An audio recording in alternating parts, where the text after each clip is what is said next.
So I think we're live now, Gary. I think we are. Good morning, Adam. How you doing? You okay? Yeah, very well, thank you. Welcome everybody to our latest webinar. So we're live here on Zoom. We're also live on Facebook. I think we're probably going to be on LinkedIn and all other reputable social media platforms. So we'll jump straight into it because we want to be as brief and to the point as we can. Today's webinar is, are you controlling your stock or letting your stock control you? Now, I think it's fair to say that we talk to people in service-led businesses a lot. It's what we do for a living. It's a daily occurrence for us. And we do tend to find that at different points, certain topics become more prevalent. They become hot topics. So as we normally do at the beginning of these webinars, we say, well, why are we talking about this one today? So why are we talking about stock? And I think you probably talk to people more than I do, Adam. I think it's fair to say that in recent times, this has become the hot topic, hasn't it?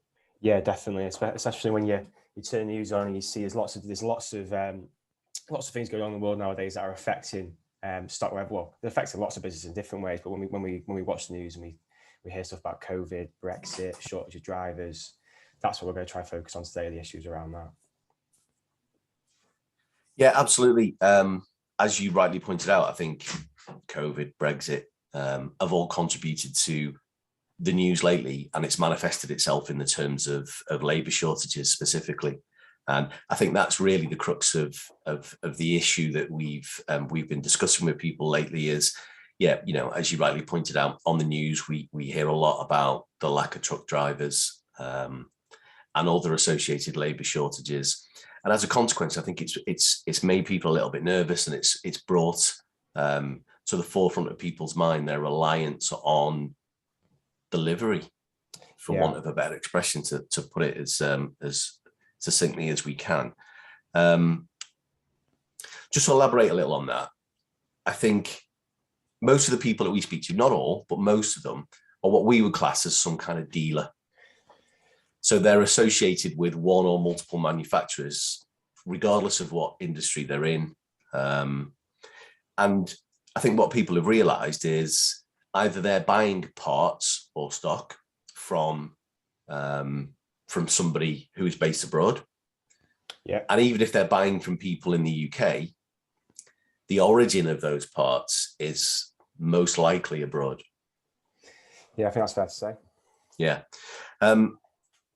So if we flip onto the next slide, I think that probably represents that image how a lot of people have felt over recent times. Yeah. But what we've got here are some of the kind of, it's a snippet of the types of issues and how they manifest themselves, the types of conversations that we're having with people. Yeah, I'd say when I have these conversations like I do on a day-to-day basis with clients or potential clients, and we sit down and discuss how their stock systems may or may not work for them, these are definitely the common issues.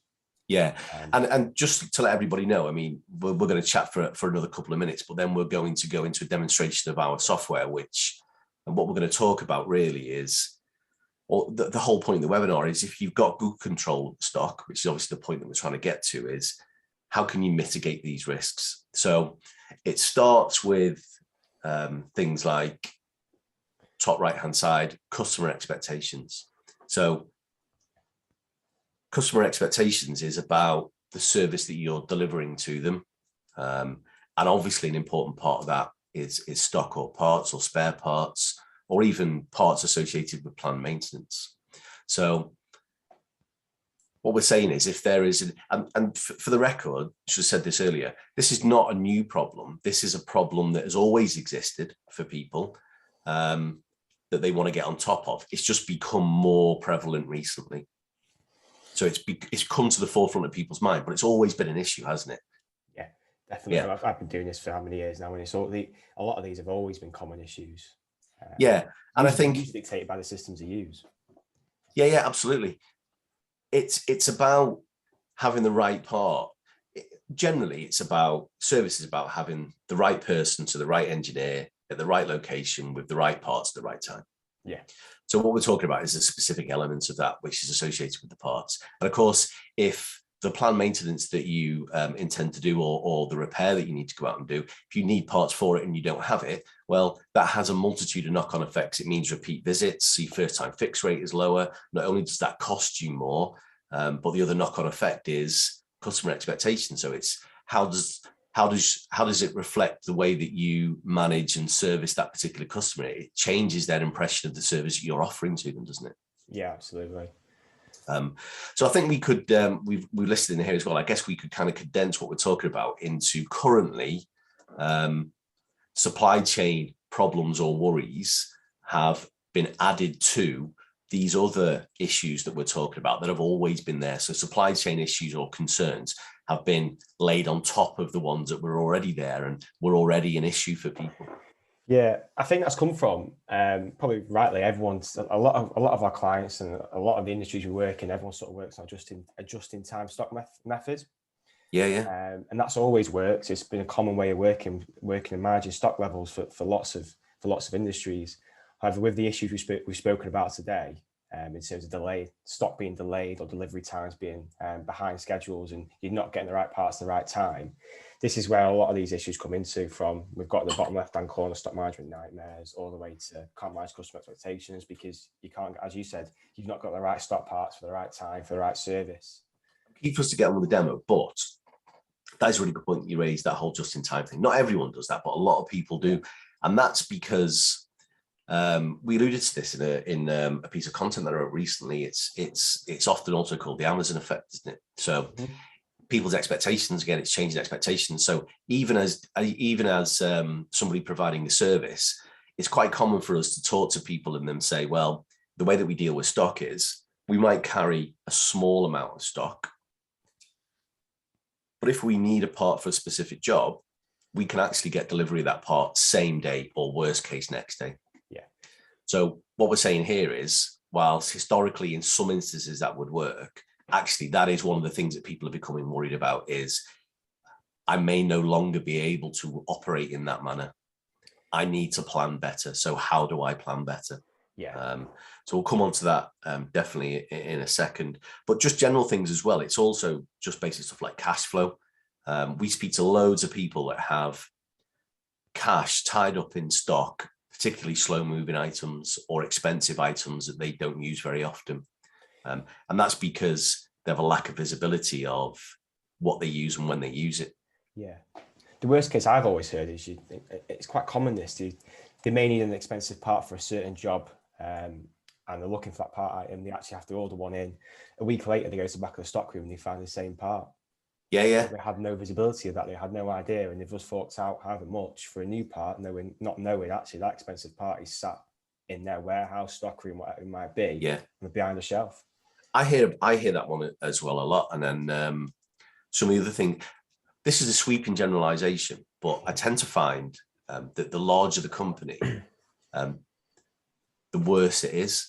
Yeah. Because based on volume, I guess, it's like you're doing more, you have more requirement for stock and to manage stock. And it is a difficult thing to keep on top of. So it's not just about, there are loads of great things that we can do, which we'll come on to in a second, about predictive usage and historical usage and focusing on individual clients, whether their usage differs to other people. That's all great, valuable information. But yet at a base level, we've still got a lot of people who don't know what the true stock valuation is, have people raising purchase orders and ordering parts that they already have in stock because they have no visibility of it and no idea it was there. Mm-hmm. And as a consequence, we also have people, and this is also fairly common, is a lot of stock items, you can have expiry dates and they'll have stock that they don't use, purchase. Not only do they double the cost by buying another item, but actually the stock that they hold ends up expiring and they have to write it off. So if you've got expired stock, the other thing you don't know is you don't even know if that stock valuation is accurate because you don't even know if the items on the shelves can actually be used at some point in the future. No, exactly. There's no listing of that. Yeah. Okay, let's move on. was going to say one thing that has crossed my mind, which we haven't touched on very quickly, is also the decrease in your first time fix rates and your frustrated engineers. Sorry, increasing your first time fix rates and your frustrated engineers. That's always a massive one that I come across in conversations. Yeah, The amount of time, there's time wasted really, not so much managing stock items, it's the amount of time wasted on engineers going to sites and not having that visibility before they get there, what stock items they need and what they have on their van. Yeah, it's tied in with customer expectations. It works both ways, and you're right to raise that, because things like frustrating your engineers. I mean, we're talking about labor shortages. Mm-hmm. So if you've got engineers that don't have the right tech to do the job properly, and they don't feel like they're being given the right tools, that potentially does impact not only on recruitment but on retention. So yeah, you're right to raise that. It is two sides of the same coin in essence. You've got the potential of letting down your customer on one side of the coin, and on the other, you've got frustrated engineers who turn up on site, realize they can't do it, coming away, and then going back. Yeah, exactly. And when you actually put a value on the time wasted on that, in some cases, if for the larger companies at least, where you've got a lot of engineers doing a lot of second visits, you can imagine the costs associated to that. And the other one is people have, a lot of our customers will have either service level agreements to get kit back up and running if they can. Yeah. And associated with response times, and if they're not hitting them, there can be things like financial penalties and all sorts, and so there's lots of knock-on effects to that issue. So let's go on to the next one, because again, you and I love talking about this stuff, so we'll be talking about it for the next hour before we actually get to it. Yeah, indeed. So because we'll go into a look at the software shortly, we're just here trying to summarize what the potential benefits of doing it better are. So we'll run through really quickly. Complete audit trail, that's just the gathering of information and having confidence that information has, it's accurate, I guess. Yeah. Planning ahead is the consequence of that. So it's the ability to report quickly and accurately. Right stock at the right time. Well, that's just kind of like, I guess, who is using the stock. And real-time visibility speaks for itself, in that what you want to be able to do is see what's going on now as well as what was going on historically. So, a lot of people will have a basic reporting system that, looks kind of Excel based, and be able to tell you what happened a year ago or in the last,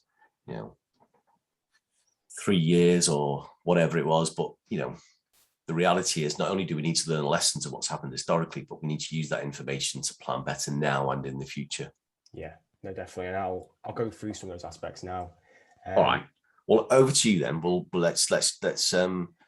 Let's minimize this presentation and get into what we're going to look at. Yeah. Okay. So I'm hoping. Just tell us where we're starting. Yeah. Well, I'm just to confirm. Can you see that, Gary? I just want to make sure everyone can see it. Yeah. Brilliant. Okay. So what I wanted to cover today is obviously what we've just gone through then, and to do that, I've logged into the Service Genie system now.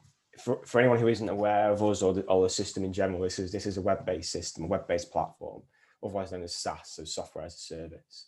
So I've logged in on our demo system with my details, and through the web browser, you get your own homepage or your own system with all your data in. Now I've jumped for the purposes of today's demo, I've jumped straight into the stock system. Mm-hmm. We have a list of other modules here too, but for today's demo, solely focused on stock, so it makes sense to start here. Now, as a user, when I've logged into this stock side of the system, you get a module page or module homepage, let's say. And with that, every user can design it to however they want it to look and feel. So what I've done here, Gary, is I've got lots of modules that I typically use more often than not during these demonstrations. Yeah. Just inquiry, transferring, purchasing parts of the system, replenishment, stock takes. So I use them more often than not, so it made sense to have them on my homepage.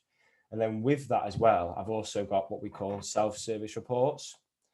Now, these aren't standard reports in the system. These are reports that I've created myself. And every user, again, in the system can go in and create whatever reports they want to see by pulling in data fields and putting them in different pie charts, bar charts, column charts, whatever they want to be. So I've done the ones that are important to me, and I've dropped. We'll have a look at that a bit later, won't we? Yeah, definitely. But what I was getting at here is basically when you log in, you can see all the information you want to see, and it's sort of driven straight to you if you need to see that. But equally, one of the more important parts of this page is notifications. So throughout the system, there's lots of different notifications, but again, focusing very much on stock here, we might have one or two stock ones here as an example. So I will touch on this a lot later on, but we have purchase order authorizations. And as an example, there's one here, notification that my colleague Steve has raised a PO which has exceeded his spending limit. So someone, i.e. me here, has been notified on that, and you can approve that from here. So basically, from here, any sort of information you need to do your role within the company, you can be sent to you either via reports or notifications. And the notifications don't just end there. It could be about purchase orders, the expiry dates maybe are coming up, insufficient stock levels, parts requests from engineers. You receive a lot of information, and you can then action it if needs be. Yeah, it's good that you point that out, actually, because that is there are questions that we get asked a lot as well, is which I'm sure you'll touch on later as well, is you can do things like, people often say to us when we're going through raising purchase orders, or can I raise a purchase order for a job? Well, yes, you can, and I'm sure we'll see that. But the difference here is the follow-on questions that would often be, well, when the part comes in, how will I know? So this is an area of the system, the notifications, where you can specify who is told about that action and that event. And that's really important, isn't it? Again, because if you're on, we talked earlier about customer expectations and stuff like that, is if you do order a purchase order for a specific job, when it's actually goods received into the system, you then want to be able to tell the relevant person, well, that part's arrived now, you can go and do the job. Yeah, it's like live information. The jobs, the live information comes in, the job doesn't have to wait then for someone to actually realise and clock that the part's coming at some point over the last week. Well, this is the way people operate, and technology has changed, is people don't want to go and find information. They want information that's important to them to be presented to them. Mm-hmm. And this is exactly what you're doing here, isn't it? So if you just minimize that notification screen, then what you've got in those reports that you've built is exactly that. What you're actually saying, to summarize what you said earlier, is I'm saying to the system, this is what's important to me. I want you to present that to me every time I log into the system. So every time I look at my stock homepage, these are the things that I'm interested in. You need to tell me about. Exactly. And it's the term on demand. We've done previous webinars on demand information, but it comes back to it in here. It's having that information on hand instantly, so you can carry out your role really effectively with it. So these are interactive in some way. Yeah, so that's a good point. I'm about to go into this now. So as an example, I've got lots of different reports here related to parts and whatnot, stock values. But if we look at this one as an example, purchase order status, we've got 3 different statuses of the POs: closed, open, and awaiting approval. As an example, if I was to look at this closed one, I can actually drill down to see which ones have been received and closed. So if I was to do it by supplier name, let's say, it will split those up into the different suppliers that we've got. Open, what have been closed recently. You can keep drilling down if you wanted to the point of you can say, well, actually, what stock items, but they've only really all got one in between that. Well, again, not to labour the point, but that's great, because it's all right being presented with a summary piece of information, but often what you're looking for there is someone presents a piece of information to you in a summarized way. What you're actually looking for is things that may require your attention. So then what you want to do is you want to go and look at the detail behind it, don't you? So the fact that you can drill into the report, even though it's presented in this fashion, it's not in a reporting suite, you can still actually drill into the detail from here, which is great. Very quickly. Again, in a scenario, we've looked at open report, open POs, or what are open by which supplier, when you'd be able to see straight away in a second, well, we've got 3 POs outstanding at the moment with them, and you could then go and do whatever you need to do with that information. Yeah, so if you wanted to, you could then drill in and see the lines, what stock have you actually ordered. So it could be stock, and there's only one stock item on this. It's just going to show the one in this instance. But if there was a number of them, then let's say there's a... Yeah, but that's great. So what I've done is drilled in there and said, well, from that supplier, what is on that open purchase order? Yeah, so you can see that. Of course, we have the PO module where you get a lot more information, but you're right, from sort of on-demand point of view, logging in and seeing it straight away is the best way of doing it. Sorry, Adam, I realise I'm hijacking this, but I'm really interested. I'm really interested in this yearly parts usage as well. This looks interesting. Well, this one is actually, it's basically split into quarters over a couple of years, and it's showing really proportionally how much stock items you use and what type of stock you use, as you can see here from the key index. Yeah. So this is what I think this report is really good for seasonal work. So I don't know, let's say in the HVAC industry, perhaps is one industry where you think in the summer, there's going to be a lot more demand for aircon units. There might be a lot more demand for filters, perhaps. you'd be able to see that and plan that in here. Yeah, that I suppose if you look at Q1 2021, Yep. Yeah, so the top bar, that is a specific type of stock item. Yeah. So what that's saying at a high level is at that time of year, because it's not consistent throughout the year, just in that one quarter, we've used much more of that item than we would ordinarily. So you're right, and as we did with the other one, you don't need to do it, but we could drill into that. We could drill into that section of the bar chart and find out the reasons why.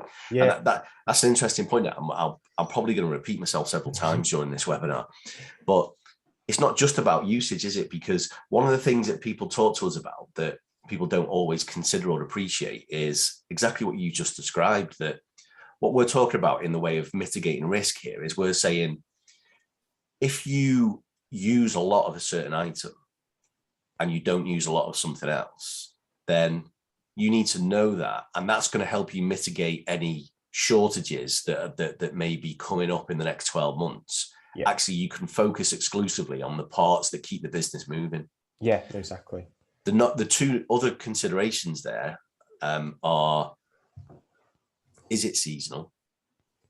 So there's no point me carrying, if I say I use 500 springs throughout the year, but I use 450 of them in the summer, there's no point in me going out and buying 500 now.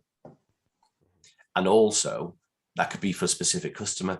And you and I talked about this the other day, because we spoke about it with a prospect, is although we all like to give the same great service to every customer.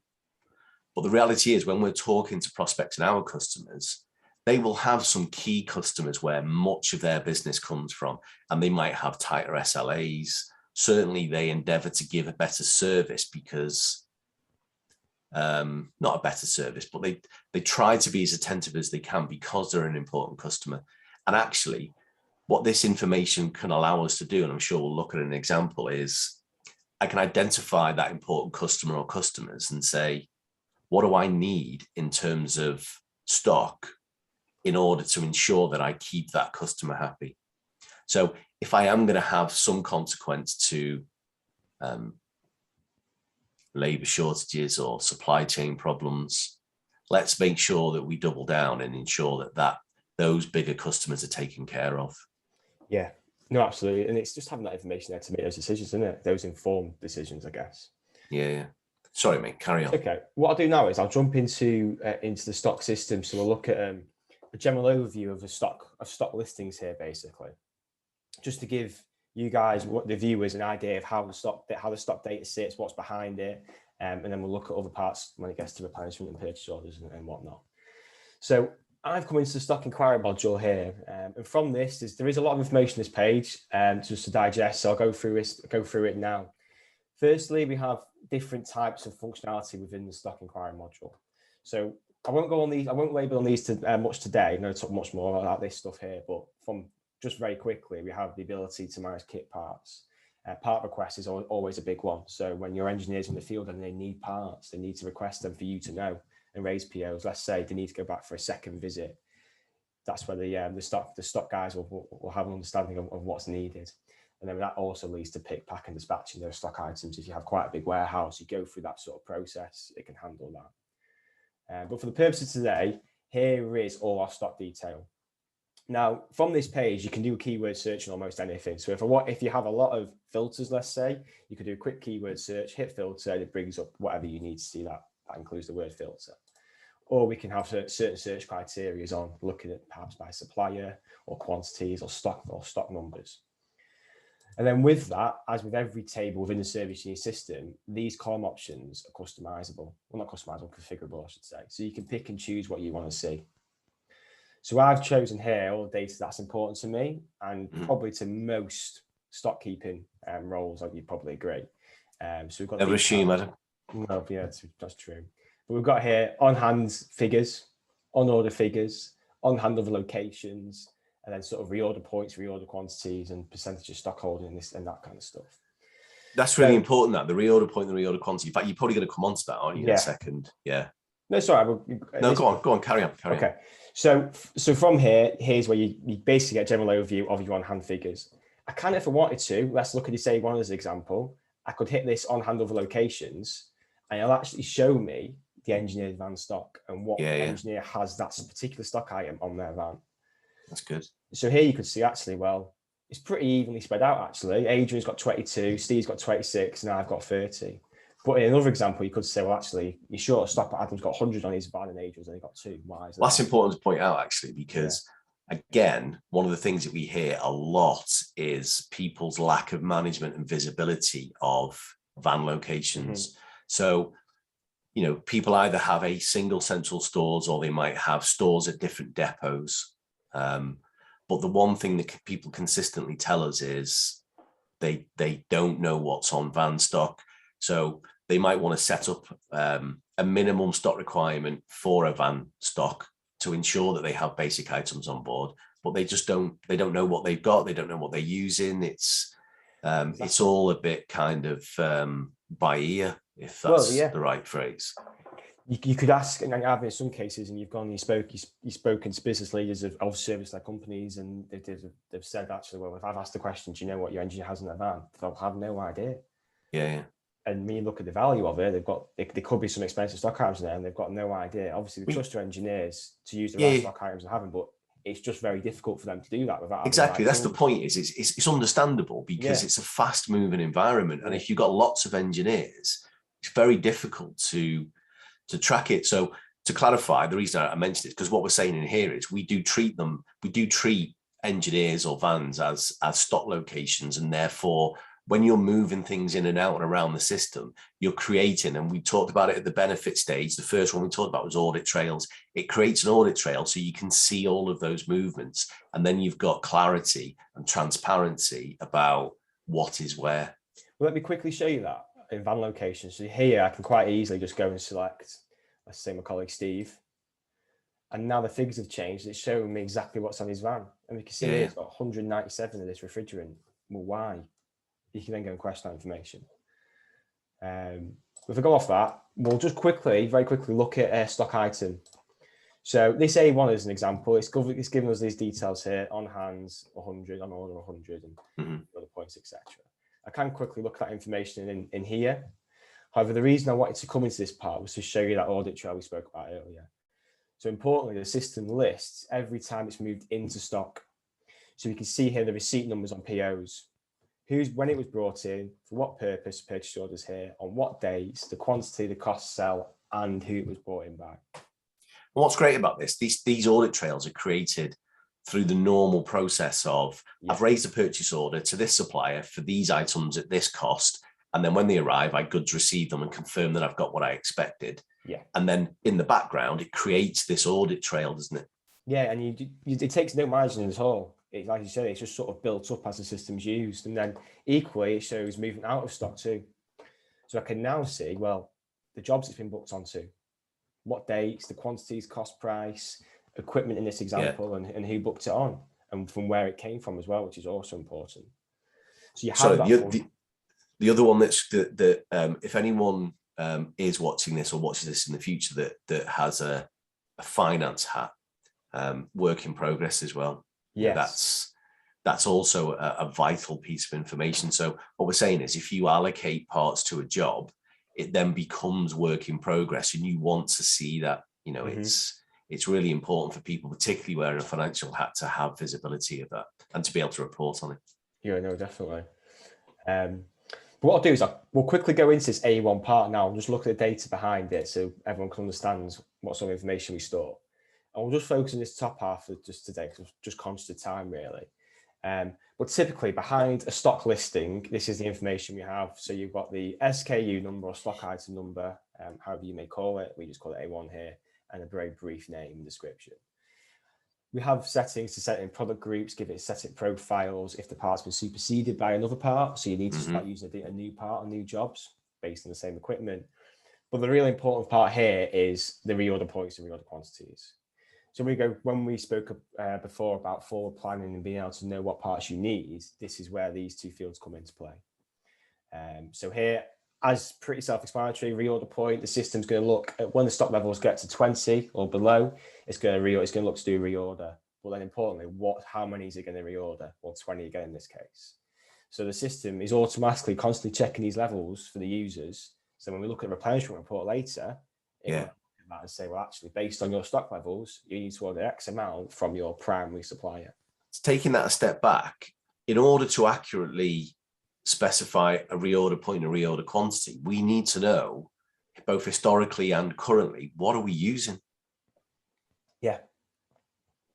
And in fact, in order to mitigate those risks about supply chain that we alluded to at the beginning of the webinar, actually all we're doing here is saying, if we look at the current and historical usage, we can adjust the reorder points and the reorder quantities, and that is it. We have essentially taken care of that problem. Yeah. Well, exactly. All you've really done there is notify the system, and the system can do it in an automated way and manage that process for you without you even having to worry or do much about it, really. So there's just some information behind the stock item. Did you point out the barcode? Sorry. No, actually, that's a good point. So the only reason I mention that is because, again, I appreciate that I'm lengthening the webinar, the demonstration that you're doing, but the barcode itself is important because people ask us about that, because again, people see it as an efficiency saving. The barcode is useful because if you get to the point of, because we're not going to go into it today, but let's say we raise a purchase order, then we want to goods receive it. Actually, we can goods receive the items by scanning the barcode. Yeah, exactly. Yeah, sorry, I just wanted to point that out because it's something we get asked a lot. It's an important part, especially if you're doing this process a lot and you've got a lot of stock coming in, then yes. And that's the same for applying jobs to applying stock to a job. So the engineer's on site, he's using an item, he can scan the item using the barcode, and it'll say, I'm assuming you're putting it on this job. And you're like, yeah, I am. Mm-hmm. So again, it's all good stuff to know. Yeah. So what I'll do now is we'll talk about the purchase part now, of very quickly look at a high level what's behind the purchase order. Mm-hmm. So I'm in the purchase order module now, and these are outstanding or open POs at the moment. The big difference between the top two is one's open and one's in red because it's awaiting approval. So when we spoke before about purchase order authorizations, this is what I was referring to. Yeah. So essentially, if we have a look at this PO by hitting the plus down here, we can see the lines in the PO. Now there's two lines here. The first line is for stock items, just general stock levels for an air purifier filter of 25, and there's the total line value. But secondly, we've also got the second line, which is ordered for a job. So this is an oil filter in this case, 3 oil filters for this job at this price, and the job number, more importantly, is listed there. Yeah. So you can dictate where you send your stock items to. You could order for stock, in this case, the first line for a particular job, and the second line, or it could be van stock, it could be for sales. There's lots of aspects around. So what we're saying is, I think, you correct me if I'm wrong, what you're saying is when we goods receive this purchase order, assuming that we've got everything we expected to, we've got the 25 air purifiers and our 3 filters, it's going to place the 25 air purifiers into our stock, and obviously, change all of that in the stock records and the stock module. And the oil filter is going to get applied to that job and notify somebody and say, job number 364 now has the required oil filters to be completed. Please dispatch it. And someone will get a notification around that. Yeah. Once it's been goods received. And just looking at notifications, if what I highlighted earlier, you can see this PO is in red.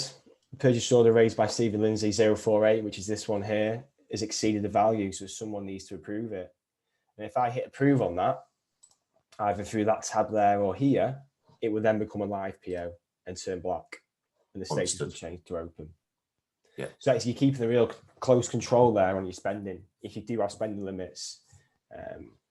And then with that, if we look at this PO, this then basically takes the user through the goods received part of it.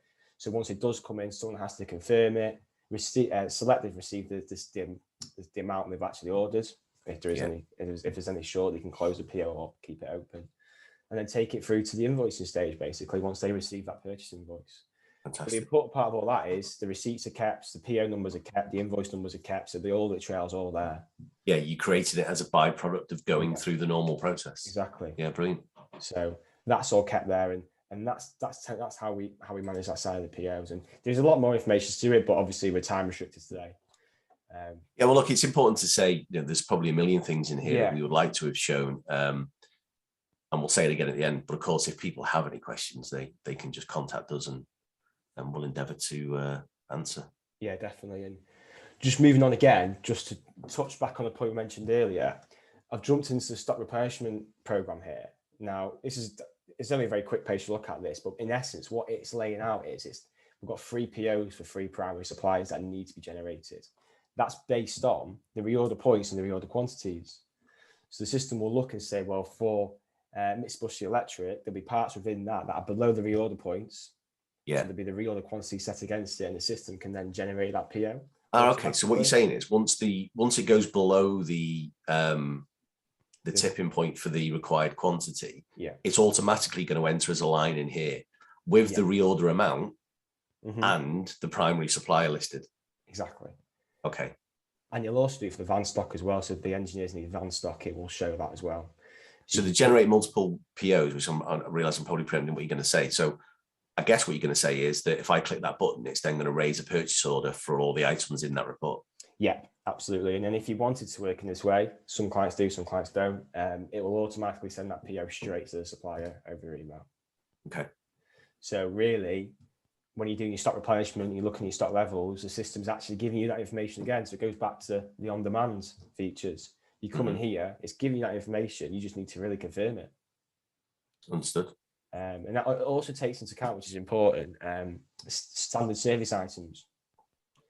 So if you are doing repeat visits every 3, 6, 12 months on certain pieces of equipment or sites, and you know every time you go to site, you're going to need these parts to carry out that service. Yeah. You've hit on something there, actually. Yeah. Will that work for things like preventative maintenance? Exactly. Okay. So actually, that's something that we never talked about earlier, but it's really valid. A big part. What the other thing that people will use, want to use technology for, like ours, is if you've planned your preventative maintenance in a system like ours, and you know what your commitment is for the next month, 3 months, 6 months, whatever it may be, you could say in the next quarter, what parts do I need to ensure I fulfill the commitments that I've got for my preventative maintenance work? Because for those preventative maintenance visits, what you're saying is I can say for that preventative maintenance type on that asset, I will need these stock items. Yeah, it's basically forecasting it for you. So the system knows you need them, and it's telling you before you even go to the site, if you wanted to, well, these are your levels. You've got 0 in this stock item, but you might need 10 to complete these 10 services over the next 2 months. Order them in now rather than ordering a day of service when you get there. Yeah, well, that happens a lot. Is people they're not able to plan with that level of accuracy and have that level of foresight and transparency about what's coming ahead. So again, that is going to have an impact, particularly now. Is you need to know what you need in order to fulfill your commitments. That's generally the point that we're making, isn't it? And you need the right technology to do that. Exactly. But what I'll do now is we've spoke very much on the functionality of stock. I think we'll just end the demo now on reporting, which I have open here in our business intelligence module. So I spent the majority of the time in this stock module here. I jumped into what we call BI, business intelligence, which is essentially our reporting suite. I've gone into here, and you brought up with a KPI viewer first, which is much more job related, job related essentially, where you see open jobs, closed jobs, etc. However, for today's purpose, we'll go into the reports. So in reports, we have a raft of standard reports. But if I look at stock ones, we can see here, these are all the standard reports that come with the solution, which a lot of our customers use as standard as such.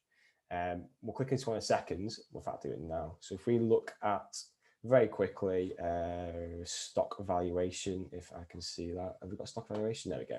So if I look at stock valuation as an example, I can choose a depot if you've got multiple depots in the business, or a particular engineer's van stock. But if I just do business wide, the system here is pulled up a very, very standard Excel based report, basically. So it's just showing me our on-hand figures for different stock items, the descriptions, the receipt numbers, the price, and importantly, the valuation. Yeah. This is very, like I mentioned before, I won't use the word standard. This is our standard report. So, yeah, it's pretty straightforward, isn't it? It's all the line items and a total value. Yeah. Some of our customers use it, some of them don't. The ones that don't might want to have a much more specific report to them, which similar to I'm sure valuation on some level is important to somebody in every business. Yeah, no, absolutely. But the point I was getting at is, if you do want more information, like the reports I showed you in the very start of this demonstration, we have what's called self-service reports. And that is essentially whereby this information, you can really tailor it what you see now. So if I was to go into self-service as an example, and if we look at reports, here's a list of reports that I've created myself. Mm-hmm. So I have folders split up into, I've organized them in some sort of way so I can quickly get to those reports. But in essence, I've created certain reports based on the information that I want to see. Yeah. So I've got monthly stock usage that I've created for a certain account, yearly parts usage, and top customers by sales as an example. There's lots of different ones that I've created. But if I jump into one, which I've opened here, now there is a lot on this page, but for good reason. So I've logged in. Sorry, I've entered this report. Here's a report we actually looked at on the homepage at the very start. Yeah, it was that one. But this is how we've created it. So as a user, you'll see here, I've chosen certain fields within the database. So it's job-related fields, account fields, stock fields. And I've chosen here what I want to report on. And then at that point, I've decided that I'm going to use a bar chart. I'm going to have an x-axis and a y-axis. And what am I going to have on that? Well, I've dragged and dropped those fields. So if I could attempt to summarize what you're saying here, what you're saying is you are choosing along the bottom the data fields that are in the software that you want to potentially to be able to report on. Yeah. Exactly. And then you're essentially taking them and dragging and dropping them into the different axes to say, I want to report on this information. Exactly. So then it's producing the report in a format that you want. And you can filter it, you can change it, you can do it in different formats, a table like the very simplistic valuation report we looked at, or you can do pie charts, line charts, however you want to see the data, you can design that yourself. And importantly, you don't have to come back to the software supplier to do that. So with that, again, I'll just very quickly, we did it on the homepage, but as an example, I can choose to drill down into certain parts of this report again. So if I was to look at springs as an example, we used 5 springs in the first quarter of 2021. Well, for what account? Yeah. And now it will show me the accounts we used it for. Yeah. So we can look at that and go, right, well, Tesco are a big customer, and in that quarter, they're using a lot of that particular item, or whatever the case may be. It's a good point you mentioned Tesco, because we did have here a stock usage for Tesco.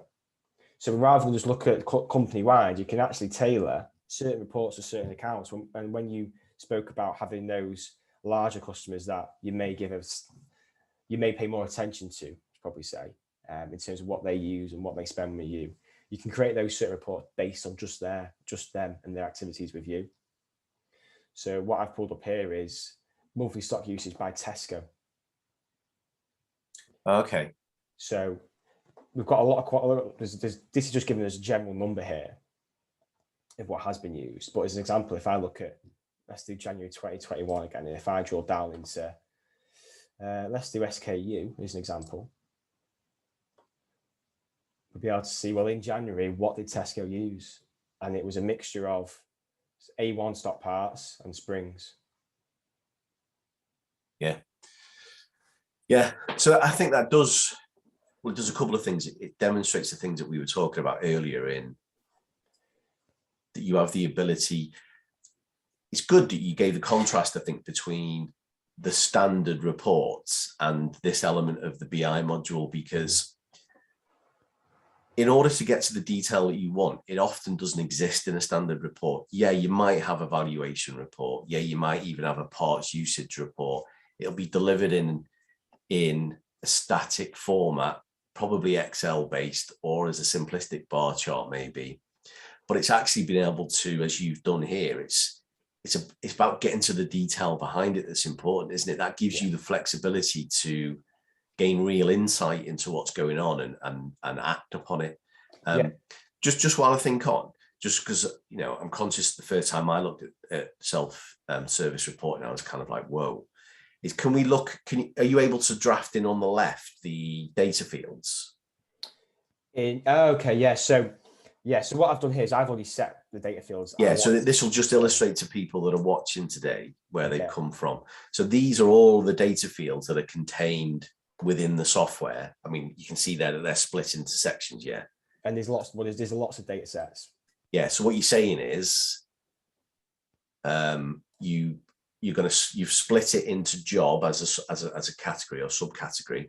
Yes. All of the fields are available under that category, and you're ticking the ones you want to bring across into your report builder to say, I want the option to be able to drag these into the reporting. Basically, you've got the flexibility to choose most of the fields, well, if not all the fields in the system, pretty much. Yeah, I think that's great. It gives you good context. Yeah. And go on, sorry. Well, I was going to say, if we just hover over stock as an example, if you want to do a very particular stock report, I can hover over it. And can you see that I have the tooltip? Yeah, you've got a tooltip that's showing you all of the data fields in that category. Make sure you can see it. But yeah, that's exactly it. It's highlighting, well, if I was to hit stock, I've got all those data fields within that to report on. And you can then mix the data sets up, so build upon them. So we've got two here, as you can see, job-related information. And then with that, well, the parts related to that particular jobs. So it's particular jobs. Yeah. Sorry, you can get rid of that now, mate. I just thought it'd be worthwhile. Yeah, it's worth pointing out. I think the difficulty sometimes when we get to this section of it, when we're talking to people about self-service reporting, is the fact that the potential is endless. Well, that's it. We often get questions, can you make this report? Can you do this? Or does the system have this report? Well, it might not have it now as you see it today, but as I said, the list is endless of what you can actually create from it just by choosing those data sets. Yeah, it's going to sound really salesy, this, but I'm not going to make any apologies for it. It's you're giving the power back to the end user, and that is really powerful and important, because otherwise, as we've alluded to many times in the discussion, you're restricted to what the technology allows you to do or delivers to you. What we're trying to do is remove those restrictions and say, if you've got access to this information, you can mitigate the risks associated with those problems that we talked about earlier. How do I make sure that I've got the right items, that my cash flow is good, I've not got loads of expensive items, expiring, I've got the right parts for the whole customer base, for important customers, at the right times a year? It's like, how do I go and find that information? It's just a case of selecting the fields and dragging and dropping them into the report builder, isn't it? I know it's not really. We probably oversimplified that explanation. Yeah, but it's essentially that is the story of it. I think it's not really for today's topic, but it also works in the same breath with customers asking for reports. You can't provide a customer report. However, if they need to see some sort of data from you guys, you can come in here and create the same reports for them. It could be on stock usage. Tesla could want to know how much stock usage they've used. Well, they probably do. Yeah. I mean, that is something else that, is commonly asked, is periodically people need to report certain statistics or figures to their customers, particularly their bigger customers. And again, that can be a really labor-intensive job. Mm-hmm. Exactly. But what we're saying here is you could build a bespoke report for every customer depending on what's important to them. Exactly. And it is a very powerful tool, really. Great. But yeah, so that sort of wraps up what I was hoping to show today, really. Yeah, well, we said at the beginning we'd try and limit it to 30 minutes, and here we are 50 minutes later. So as we said, it's difficult to keep it to a set timeline, really. But yeah, I think that's enough for today, so we'll wrap it up. Adam, I found that really interesting. I hope people watching it have, and I think we have asked some searching and important questions, but also hopefully giving people the idea or the confidence that technology can assist you and help you with those difficult periods and those difficult questions. As ever, if anyone has got any questions, I see you've taken the opportunity to stick your mobile number on the screen, which is what I would expect. But by all means, if anyone does have any questions on the back of it, please contact us. We won't give you the hard sell. We are genuinely interested in having these types of conversations with people. So with that, we'll call it a day. Adam, thank you again. And thank you everybody for joining us and for watching. and we'll see you on another webinar soon. Cheers. Thanks, guys. Cheers, Gary. Bye for See you now. later.